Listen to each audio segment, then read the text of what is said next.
it's back to the competitiveness. It's like I'm gonna smack you around. I'm gonna make the playoffs. I'm gonna win, and I'm gonna.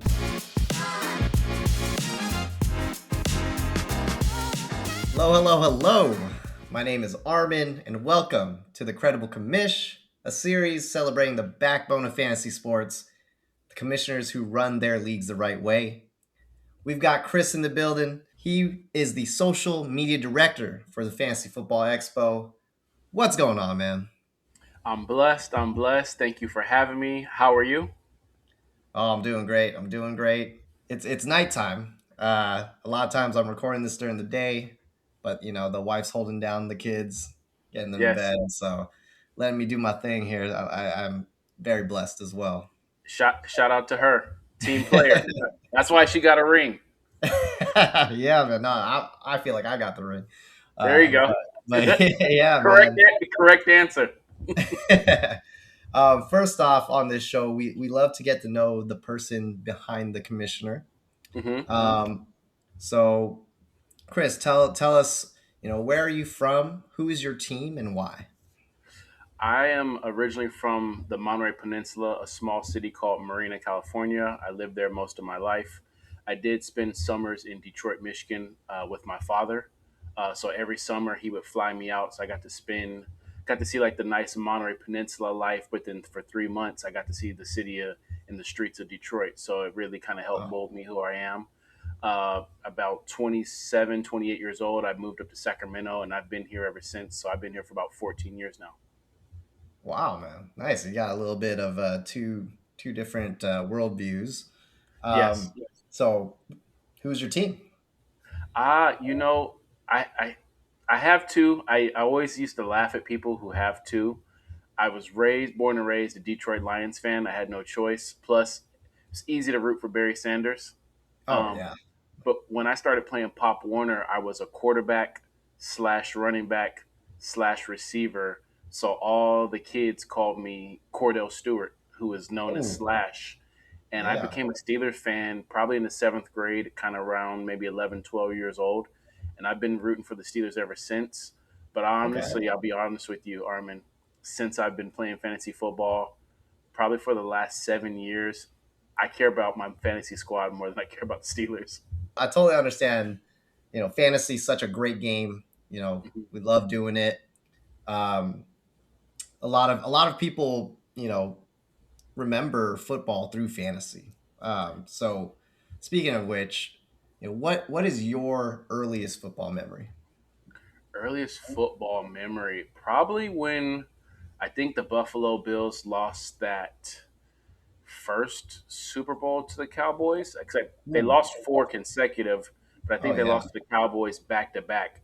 I remember being my mom and I being invited to a Super Bowl party, and it was at like an old military base kind of VFW hall, and I just remember there being a buffet of food, and I remember the Bills losing to the Cowboys. That's probably my earliest memory of football. Anything you can recall, like just like a particular play or something that was like, wow, okay, this game is cool. No, I remember the grown folks saying, "Yeah, they just can't win the big one," and it was true because I think they went to another one. That was probably the only significance. I'm playing with GI Joes. I might have had a brand new Snake Eyes. I didn't care about Ah, sports at the end. It was just all about Power Rangers and GI Joes, and I just remember they had lost a three-peat and would later on go on, as we know, would go on to lose four in a row. oh yeah. So when did you start getting into fantasy football then? Ooh, so my first year of playing fantasy football was the year that Chris Johnson became CJ2K. He was actually my second round pick, Ooh, and I mean like a junkie. I won a 14 team league right off rip, and I was hooked ever since. And now, come 16, 17 years later, I'm here as social media director for the Fantasy Football Expo, going down July 24th to the 26th, as you know. Proud oh yeah. sponsor. Thank you for having us. I look forward to highlighting you on that front. Oh But yeah. yeah, whenever CJ2K, I think it might have been 15, 16 seasons ago, when he went for 2K, and like I said, I was hooked. Man, quite a memorable season that was, man. So when did you first become a commissioner? Ooh, so my daughter wasn't quite born yet, so I want to say 8 years ago because she's 7, Okay. and we were at the spot before when I found out she was pregnant. So my ex-wife was pregnant, so I'm gonna say 8 years ago I was my first time being a commissioner. So what? How's that league doing now? Through eight It years. it was a one and done. It was a mixture of personal friends and coworkers, and we just went at it. A $20 buy-in, nothing too crazy. We always do whenever, I don't know why, but we always do a 50-30 split. First, second, third, 50-30. It's usually $50. Half the pot goes to the champ, 30% goes to second place, and usually money back or 20% to third place. So it was just a 50-30-20 split. Just I didn't. I think I maybe had one more year at that place of employment. Then I stopped working there, Okay. and it just kind of dissolved. Oh, okay. So do you commish any leagues now? I Um, I do. I do. I have the RFL, which is the Relegation Fantasy League. It's a okay. 24 team all content creator league, and everyone's just putting their name on Ooh. the line. It's relegated style, so the top four, or sorry, it's two 12 team leagues. The top six from each, or the six that make the playoffs from each conference, will make like Mhm. a Champions League, and the 6 or 12 that didn't make the playoffs will make the relegation league. Then every Ooh. year, four get demoted, four get promoted, and then the bottom four of that relegated league, they actually get relegated out to make room for fresh blood. Oh, that's nice, man. It's got a little like Premier League feel. A lot of Yes, high yes. stakes on the I was bottom. surprised. We met in person at FSGA. They kind of do something similar, but on a almost on a grander scale. They have four different conferences and one Champions League. So the champion of each conference replaces the bottom four of the Champion League. So you've got Oh to wow. win the league to get in. Yeah, so they're on a whole nother scale. Wow, that yeah, man. I mean, it's hard managing just even just one league. So you've got basically two leagues in your Yes, relegation fantasy league. That's a lot. Like like how do you manage that size of the league? I do a lot of work. Shout out to my main man, High Society Fantasy Football. Go look him up if you're not familiar with him. Great all around talent. Does rookie, does dynasty, does redraft, does player profile. He's a go getter, family man. He thankfully was all random drawn. He's my partner in crime, and he actually got drawn to be in that one. So he kind of commissioned it. If there are any issues and it needs to go down to like a big decision, it comes to me. But usually, he handles it. We did have an issue. Egos are involved, especially when you're dealing with content creators. Oh So we did have get a little feisty of words, and you got fantasy football businesses in this conference. Like, don't yeah. come off as a moron or an idiot in front of these potential employers. So just trying to keep the peace. I think that's probably the hardest part.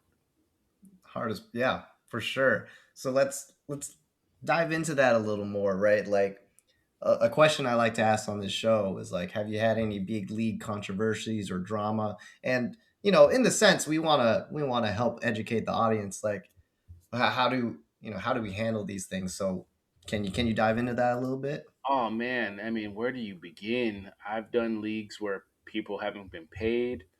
I've had leagues where I've won and never received a trophy.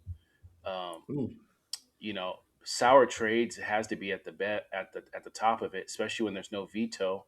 Because you think we're all professionals. At least we conduct ourselves like that. But if you're out of it, or if someone betrays you, or you feel slighted, and you cut a guy that you normally wouldn't have cut if you were in the hunt, and now that guy's available on the waiver wire just to screw someone else, and just the politics. I've heard one, even a nasty one, a first this past season. A guy called another manager and says, "Hey, I'm going to need you to remove your player in IR out of IR. They haven't been on IR for 2 weeks. Mind Mm, you, you're aware that you can't add or drop anyone if a player is no longer has the IR designation, but they're still in that IR slot. He mhm. goes, I'm going to need you to move them out of that slot. And I've noticed you've done it in multiple leagues that we're in. Like Oof. almost like it was their tactic. And it's like this person's running like 23 leagues and just couldn't even like didn't even realize it, but just like someone's watching that close, like this is a thing that you do and you need to knock it off. Don't leave a healthy person in the IR slot. Is that like? I mean, I see some leagues where that is part of the strategy. Let's say you want to hold on to them, but you don't necessarily need to cut somebody yet. Mm-hmm, Like, how mm-hmm. do you manage that, right? Like some people may have differing opinions, but as a commissioner, like what are some things that you think through when you're If when you're the dealing with that app kind of stuff? allows it, you got to let it ride. Okay. If the app allows it, you think you just got to let it ride. It's not that serious. Um, do you really want someone, that worst person on their roster? Is that really going to be a starter for you? And is their Mhm. team that stacked that that one cut person is going to make a difference on your team? Probably not. I mean, you just got to pick your battles. It's like in marriage, just like at work, just like in anything else. You got to pick your battles, and that's just not one sword I'm personally willing to die on. And to relegate something like that, hopefully, I never come across that issue to where I got to regulate something like that. But it's just so inconvenience to me, or Oh, for sure, man. insignificant, I should say.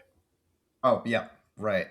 Like, this game, it's fun and we take it to a serious level because that's what makes it fun, but Right. you can't let that seriousness be too serious. Like there's definitely a line, so I feel Yeah. that. Um Now getting into maybe more of the positive aspects, like what keeps you coming back? Like what tell me what is it about fantasy football and commissioning that's like, oh, I look forward to this every year. I did the league to for give it an opportunity to show how good I am in fantasy football. I'll be honest with you.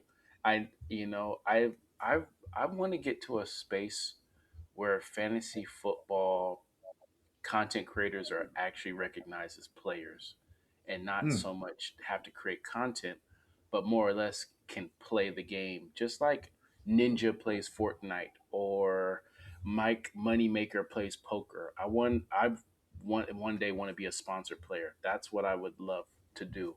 So commissioning my own league to make it credible. I do public standings, Armin, so everyone can see weekly who is doing what, who where's where, playoff, who made the playoffs. It's all public standing. Winner of year two, going into year two right now. Winner of year two gets $1,000. So I'm Oh putting wow. everyone's putting their name on the line. I'm putting $1,000 on the line. So I commission it just for the opportunity to display how good I am. Because I love the sport. I love to compete. I am a content creator. I am a social media director, videographer, marketing strategist. I do it all so that I can get into these spaces and compete against the best. Because eventually, I want to be sponsored. I want to win. I want to create a major. There's not a grand slam in fantasy football. There's over 100,000 leagues. There's the Home Depot League. There's your work league. There's my work league. But what about a league with the best of the best, and they can actually get paid and take care of their families for playing fantasy football? One day, I hope to like usher in that genre, that era of fantasy football. So that's why I do it, just so I can. It's a step towards the bigger picture for me. I've thought about that as well, right? Because you've got poker players that are ranked. Obviously, poker's like, there's Yeah. money involved, but with games, there's people that are ranked in games, and fantasy football hasn't come to that point, and so I agree with what you're doing. I completely agree with that vision. I think there's a lot of content being made in fantasy football today, Hmm. but not necessarily about people actually playing the game. I Right. think I think content around that needs to be seen more, and yeah, we want to know who's really the best of the best, and so what you're doing with Relegation Fantasy League, getting the content creators in one spot, I think that'll help build towards that vision that you got.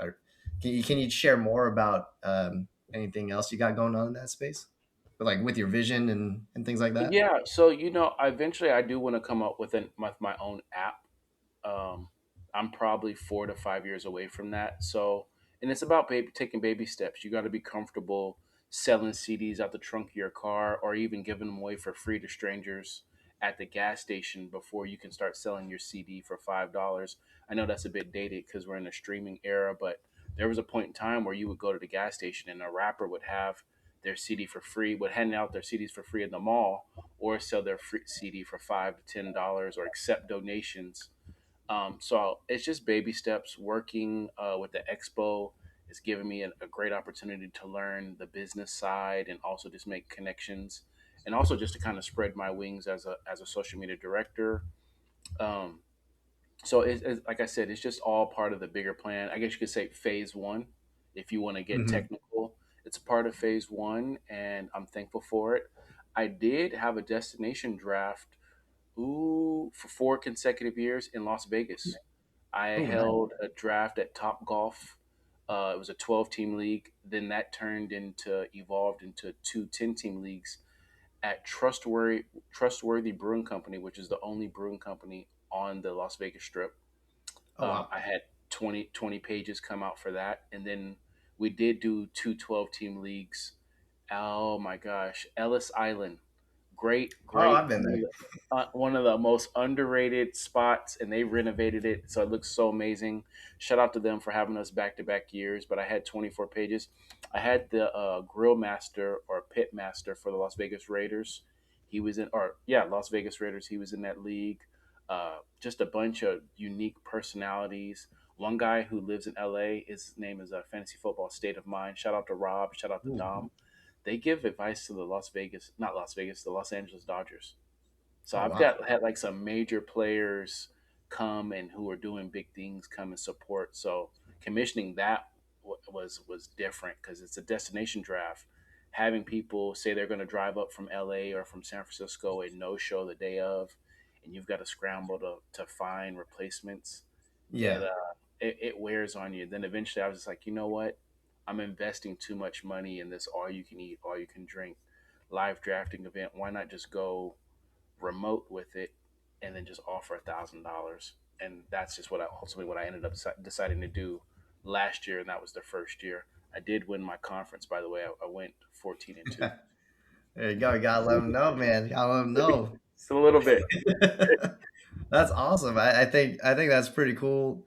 What you're doing, trying these different things, grinding. That's what I'm trying to do with FanCred, Yeah, and along similar lines, right? I'm trying to bring visibility into the quality of any given player.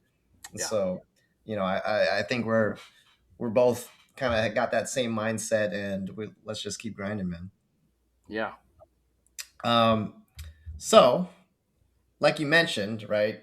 Mhm. Like content creator, commissioners, we're players as well. So let's get Yeah, into some rapid fire questions, some fantasy football talk here.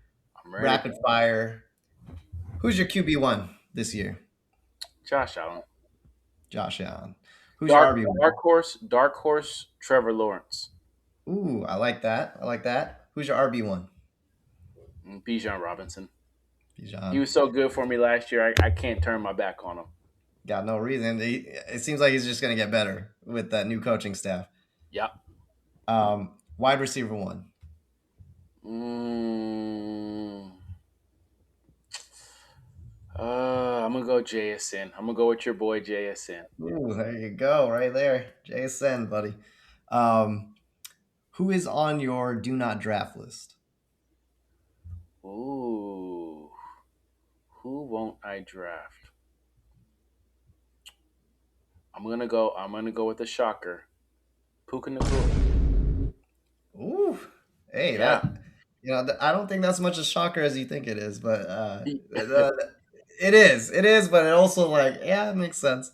I just feel Um, like I could get some quality cal. I'd rather Amon Ra. It's a much safer oh yeah, pick. oh yeah, love me some Amon Ra. Predict the Steelers' record this year. Ooh, let's go 6-10. No, no, 6-10. no, Okay. no. They have I'm so old school. There's a 17th game. I'm gonna go. I'm Jeez. gonna. I'm gonna go 6-11. I'm gonna go six Six and and eleven. 11. 6-11. Okay, okay. 6-10 and Um, 1. 6-10 and 1. ooh, I like that. I like that. You gotta have some tie in there. Um, Super Bowl picks, both sides, each conference. Which we got? Oh, give me. Mm, Philly took your boy, your corner. Oh, Woolen? um, yeah, yeah, they did. I mean, we didn't want him back. I know that. But, Okay. Okay. he's I, good. I, I thought it was, yeah. So they didn't, you guys didn't want him back. Oh my gosh. There's so many good teams in NFC because I want to go Denver. I easily want to go Denver on the Okay. AFC. I struggle between Seahawks, Rams, Niners, and Philly. Like it's a four. Any given Sunday, one of those four teams could take the NFC. So I I know the NFC is struggle. tough, man. Uh, 49ers won't be healthy. They won't be Mm. healthy. We know that. Um, oh, Seattle or Philly? Seattle or Philly? Oh, I hate to do this. I'm gonna go Philly. Oh, okay, okay, that's Yeah, I'm fair. gonna go Philly. Philly, man, they always, they got a good team. They've got a great Um, roster. a great roster. We'll see what happens there. So we got Philly versus Denver. I like that Yeah. matchup. I love Bo Nix, but I still got my Hawks going all the way. Cool, cool. Last rapid fire question: Yeah. what is your favorite fantasy football format? Redraft. Dynasty, redraft. Okay. Yeah, redraft. Not even close. It's back to the competitiveness. It's Mm. like I'm gonna smack you around. I'm gonna make the playoffs. I'm gonna win, and I'm gonna drop everything and do it all over from a different drafting spot. Because it's not likely that you're gonna have the same. If you had the third pick, you're probably not gonna get the third pick in the same league the next year. But it's just something about it's the battle royale, COD, Warzone, Apex, PUBG. It's the battle royale, Fortnite of dropping somewhere, picking up a whole different loadout, slaying your the competition, last team standing, and doing it again all over next year. I just love the whole rebuilding it up, scrapping it, and I'm actually doing Dynasty for the first time this season. Ooh, A follower, he's been there you go. begging me to try to get in, try to compete with him in a league, and I was like, "You got to start up Dynasty," and he's like, "Yeah, I do." You want to join? I said, I'm gonna join. So I'm already joined. We have our draft Ooh. date. It is Fab. I'm not a big Fab guy, but I'm Okay. doing my first dynasty. I can't stand Superflex. I'm not a Oh Superflex guy. man, I man. I de- I It's detest. funny. You're like you're speaking the opposite to my heart. I've Yeah. had a few Don't watch guests my on next the video. Do not yeah, watch my video. maybe we'll get you back on this show afterwards. I think your mind will be completely flipped. I do love I do love the parallels with the online gaming with COD. You kind of get in there, battle royale. I think I don't want to forget about redraft. I think it has Yeah. its place. I think it's great. So I love that you mentioned that perspective. But man, I always say once you go dynasty, everything else tastes That's like what everyone says. unseasoned chicken, man. Oh. So we'll see. We'll get your thoughts after Yeah. your Next first year. match. This time next year, we'll do it again. Okay, man. Cool, cool. Let's see what we got. Um, so coming back to commissioning, and as we near the end of the show, Mhm. what to you makes a credible commissioner? Ooh. I think it's a great question because I read it earlier, right? And I thought I had an answer, but now once you say it, what makes a credible commissioner?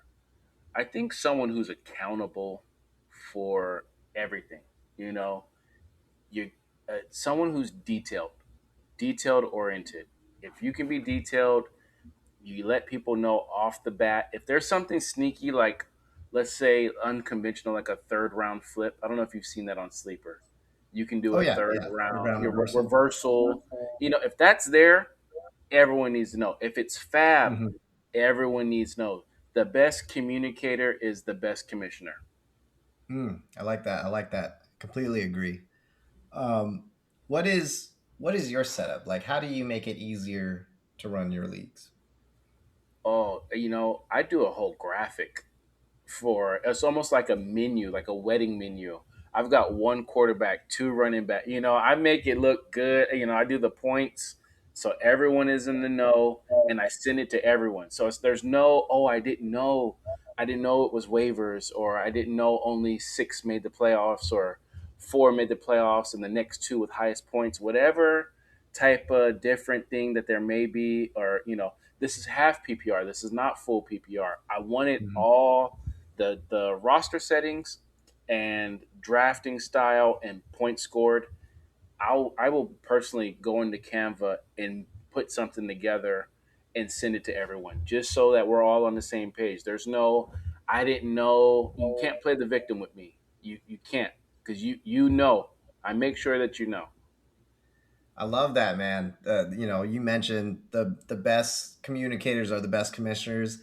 I agree with that, and you're visually communicating, which is a lot more effective than just like a constitution with words. So Yeah. I like that a lot. Bare What is minimum. Bare minimum. bare? Take a screenshot of the settings in the roster and send it to everyone. Oh, for sure, for sure. Um, what what is one league rule every commissioner needs to adopt? No vetoes. No No veto. vetoes. Yeah, if you're signing up to play, that means you understand the responsibility of trading responsibly. No vetoes. Veto the no veto. Is there? I mean, if there's a trade that causes a stir, how do you handle that? I let it ride. I let it ride. Let it Everyone, I ride. don't All dra- right. I don't draft with so I don't do I'm at the point right now, and I'm so competitive, Armin. I don't Mm-hmm. do community leagues. I don't do work leagues anymore. I do three leagues a year, and I give my absolute all to those three leagues. So will be year. This year I will actually do four. So I'll do the dynasty league. But I don't spread myself too thin. I know everyone's roster. When I see a trade go down, I'm like, oh, okay. I treat it almost like dynasty. Like I would have paid a little bit more. I would have paid less. Oh, I didn't know that guy was available. How come we didn't put him on a trading block? You know? Mm-hmm. So it's almost as if you kind of like you said you don't waste your time with the community leagues, with the work leagues. You get in Yeah, leagues where it's the level of competition you want. It's the quality of players that you want. correct, correct. So I'm not really usually not worried about a veto trade or a bad trade, because most I only play with content creators, or Mhm. network analysts, or former players, or even like musical artists. I've been in leagues, like charity leagues, with like T Pain's signed artist. Oh wow. He's actually really good. His name's Colt. Shout out to him. He's Mm. pretty good. I've played with like Gary Barnidge. I played with Darren Waller. He's probably the Oh biggest wow, man. name. Nice. What's my man that used to play for the Cleveland Browns? Running back Peyton Hillis? No. Hey, else, yeah. Yeah. Yeah. So I've played in leagues with like semi notable players that you would recognize. Oh yeah, fantasy Pro Bowl darling. caliber. Yeah. Yeah. Every fantasy player knows Peyton Hills. Yes. Right. At least for 2 seasons, he was that guy. Might even got a Madden cover somewhere in there. Oh yeah, yeah. Is that or yeah, I think that's great. I think don't spread yourself thin is good advice. If you have a competitive level that you want, I think that helps your league, and hopefully FanCred could help with that in terms of determining who is a good quality and at your competitive level. So, Yeah. um, yeah, you're speaking right to my heart there. But you know, come to the end of the show. I appreciate you, Kris. I'm looking forward to seeing you again at the Fantasy Football Expo. Yes. Um, thanks for coming on. I was a very fun conversation. Some good insights there. Tell them, what you've got going on and what you're looking forward to next season. Right now, I do actually a lot of philanthropy in my community. So I'm actually taking not time off, but I'm kind of scaling back. I try to post between my 7 o'clock page and the Fantasy Football Expo page. I try to post probably 8 times a week, so I'm probably going to do four and just put more into this Easter event that I'm planning for the community, the shoe drive.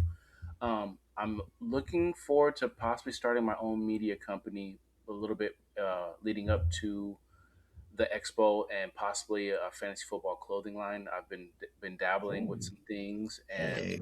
still managing the expo and just spreading the word of how beneficial it can be for the follower, the fan, the content creator, the businesses, and even the network execs. So just still spreading that message and trying to let people know like this is if you love fantasy football, this is the place to be. This is where we all gather, commune.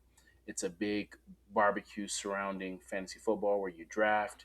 You see some of your best favorite analysts. So still trying to spread the word, the good word of the expo, and still appreciative of them to give me the opportunity. Man, so you've got a lot going on, a lot of exciting things. I can't wait to see your success, and I'll be following along in your journey. As far as here, I appreciate you sharing your story. Every league's got a credible commissioner behind it, and you're clearly one of them. Let me know if you got a spot. I'm competitive too, so love to test my mettle there. I'll put you on. We have a. You might be number four on the wait list. So after this season, when four get regulated out, you'll be in there. All right, all right. I'll have to find a league to drop because my wife says I'm in too many already. But yeah, man. thank, Appreciate you thank you, having me on the show. thank you for Oh, having me, man, and for taking the time. And I just appreciate it. And good luck to you. If there's anything I can ever do from the 7 o'clock or the expo side, please don't hesitate to reach out to me. oh, for sure, man. Um, cool, man. Thanks, and we'll talk soon again. Peace. Peace.